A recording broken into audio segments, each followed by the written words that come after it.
प्रिय विद्यार्थियों, BA part first दर्शन शास्त्र में भारतीय दर्शन में चार्वाक दर्शन की चर्चा हम करेंगे।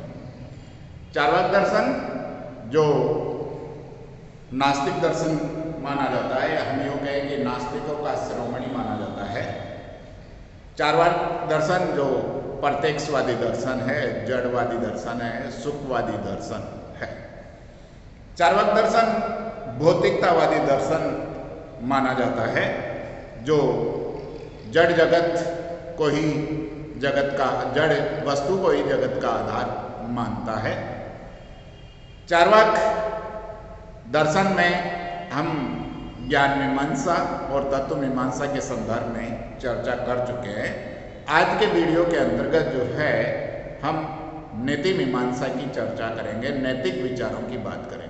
चार्वाक दर्शन के जो नैतिक विचार है, जैसा कि हम जानते हैं कि प्रत्येक दर्शन के 3 स्तंभ होते हैं। एक तत्व मीमांसा है, दूसरा ज्ञान मीमांसा और तीसरा नीति मीमांसा या नैतिक विचार या नीति शास्त्र के रूप में देखने को मिलते हैं। इन तीनों स्तंभों पर ही संपूर्ण दर्शन टिका हुआ है। संपूर्ण दर्शन की जो जानकारी हमें मिलती है इन 3 स्तंभों के माध्यम से ही मिलती है। तत्व मीमांसा के अंतर्गत सत्य है, असत्य है, सुख सत्य है, असत्य है, जगत, ईश्वर, आत्मा आदि की चर्चा हम करते हैं। ज्ञान मीमांसा के अंतर्गत ज्ञान क्या है, ज्ञान का स्वरूप क्या है, ज्ञान के प्रमाण क्या है, ज्ञान की सीमाएं क्या है, इसके बारे में जानते हैं।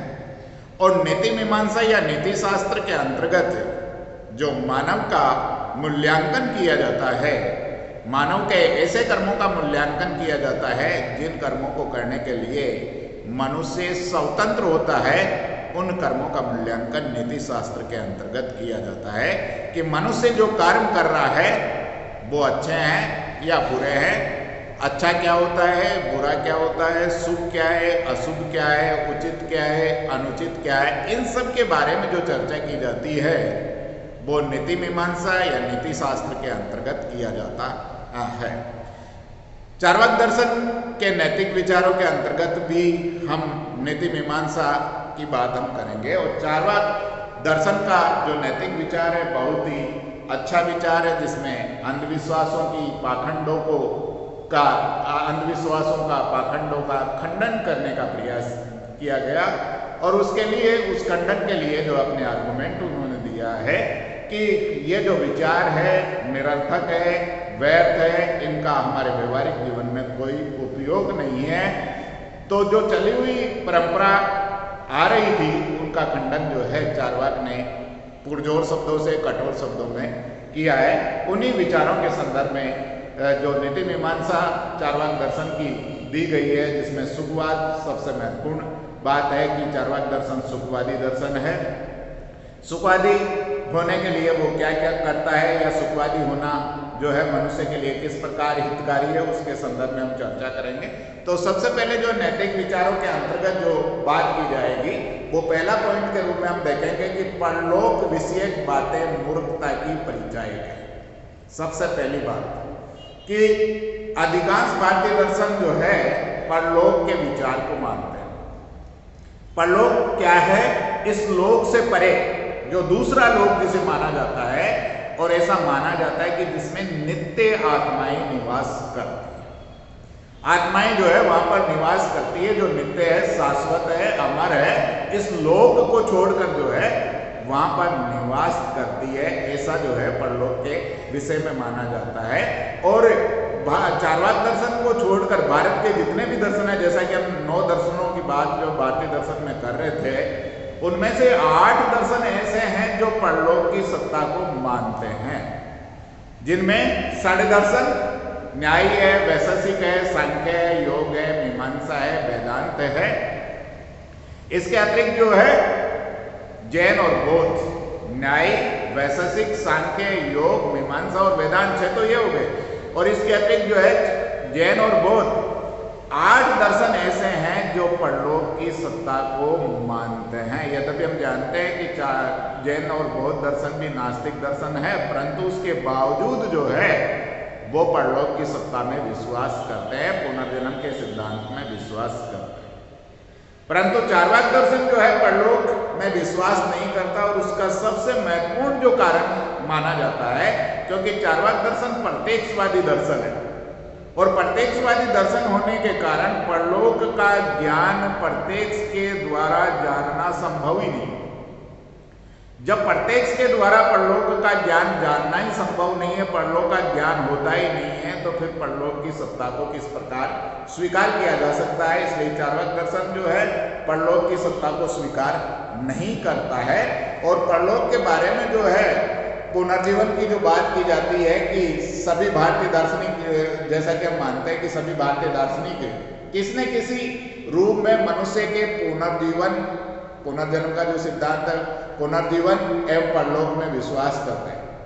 मनुष्य के पुरुषार्थ का ध्येय मानकर नैतिक सिद्धांतों की स्थापना करते हैं, पुरुषार्थ का ध्येय मानकर जो नैतिक सिद्धांतों की स्थापना करते हैं। चार्वाक परलोक में विश्वास नहीं करता है, क्योंकि पहली बात वो आत्मा की नित्यता को नहीं मानता, प्रत्यक्ष को ही प्रमाण मानता है। आत्मा का अस्तित्व ही नहीं है। जब आत्मा का अस्तित्व ही नहीं है तो स्वर्ग की कल्पना करना, नर्क की कल्पना करना व्यर्थ माना गया है। ये जो सारी कल्पनाएं, स्वर्ग नर्क की जो कल्पना है, वो मिथ्या कल्पनाएं हैं। आत्मा का अस्तित्व नहीं है, उसके लिए हमारे पास में कोई प्रमाण नहीं है कि आत्मा नित्य होती है, शाश्वत होती है या परलोक की सत्ता होती है। इसका ज्ञान किसी प्रमाण के द्वारा हमें नहीं होता, और जब किसी प्रमाण के द्वारा इसका ज्ञान नहीं होता तो परलोक की सत्ता को स्वीकार नहीं किया जा सकता। ऐसा चार्वाक को मानना। चार्वाक कठोर शब्दों में कहता है कि पुरोहित वर्ग जो है, पुरोहित वर्ग अपनी जीविका चलाने के लिए इन बातों को गढ़ा है। स्वर्ग और नर्क की कल्पना जो बतलाई गई है, डराया गया है लोगों को। कैसे लोगों को? जो अशिक्षित लोग हैं, जो अज्ञानी लोग हैं, उन लोगों को डराने का प्रयास किया गया कि यदि आप ऐसा नहीं करोगे तो आपको नर्क की प्राप्ति होगी, आप ऐसे कर्म करोगे तो आपको स्वर्ग की प्राप्ति होगी। तो चार्वाक स्पष्ट शब्दों में कहता है कि ये जो भय दिखलाने का प्रयास किया गया है, ये पुरोहित वर्ग ने अपनी आजीविका को सुदृढ़ करने के लिए गढ़ा है, बनाया है। वास्तव में स्वर्ग और नर्क की कोई सत्ता नहीं है। यह वर्ग उन लोगों को भय तथा प्रलोभन दिखाकर अपना व्यवसाय चलाना चाहता है। जो कुछ भी सुख और दुख है, वो वर्तमान जीवन में ही देखने को मिलता है, ऐसा चार्वाक का कहना है। तो पहले संदर्भ में कि परलोक की जो बातें हैं वो मूर्खता की परिचायक है, परलोक विषयक बातें मूर्खता की परिचायक है। इसके अंतर्गत जो है चार्वाक ने स्पष्ट शब्दों में बतलाने का प्रयास किया कि इस लोक से परे कोई लोक नहीं है, इसका ज्ञान हमें किसी प्रमाण के द्वारा नहीं होता है, कोई नित्य आत्मा नहीं होती है जो परलोक में जाकर निवास करती है, और स्वर्ग और नर्क की कल्पनाएं जो गढ़ी गई है वो पुरोहित वर्ग के द्वारा जो है अपनी जीविका को चलाने के लिए, लोगों को भय दिखाकर जो है चलाने के लिए बनाई गई है। इसलिए ये जो है सारी की सारी जो है बातें व्यर्थ मानी गई है। इनको चार्वाक जो है एक सिरे से खारिज कर देता है। दूसरी बात हम करेंगे कि वैदिक क्रियाक्रम व्यर्थ है। चार्वाक ने दूसरा पॉइंट, पहले तो परलोक की सत्ता को निकाला, दूसरी बात उन्होंने बतलाने का प्रयास किया कि वैदिक क्रियाक्रम जो है व्यर्थ माने जाते हैं। वेदों में जो बतलाया गया उनके अनुसार जो कर्म किए जाते हैं वो सारे के सारे व्यर्थ जो है चार्वाक मानता है। पहली बात, वैदिक क्रियाक्रमों में क्या किया जाता है? यज्ञ किया जाता है, हवन किया जाता है, श्राद्ध आदि किए जाते हैं, बलि की जाती है, ये सारी चीजें हमें देखने को मिलती है। सबसे पहले श्राद्ध की बात हम करेंगे कि श्राद्ध में अर्पित किया गया भोजन जो है प्रेत आत्मा की तृप्ति करता है। वेदों में, वैदिक क्रियाक्रमों में यह बतलाने का प्रयास किया गया कि श्राद्ध में अर्पित किया गया भोजन जो है प्रेत आत्मा की तृप्ति करता है। चार्वाक का ये कहना है कि यदि जो है जो हम जो अर्पित कर रहे हैं, जो भोजन अर्पित कर रहे हैं, उससे प्रेतात्मा की तृप्ति कैसे हो सकती है? पहली बात तो नित्य आत्मा है ही नहीं। दूसरी बात, यदि ऐसा मान लिया जाए तो सबसे पहले हम ये देखें कि एक राहगीर है, एक पथिक है जो लंबा जो है अपना रास्ता पार कर रहा है और उसको भोजन की जो है बहुत सारी समस्याओं का सामना करना पड़ता है, तो क्या उस पथिक के लिए घर पर ही जो है भोजन अर्पित कर दिया जाए और उस भोजन के अर्पित करने से उस पथिक की जो है भूख मिट जाए, तो यह भी माना जा सकता है कि प्रेतात्मा की भी तृप्ति उस श्राद्ध में भोजन के भोग लगाने से हो सकती है। चार्वाक स्पष्ट शब्दों में कहने का प्रयास कर रहा है कि अर्पित आत्मा जो आत्मा को जो हम भोजन अर्पित कर रहे हैं वो उसकी भूख मिटाता है या उसकी तृप्ति करता है।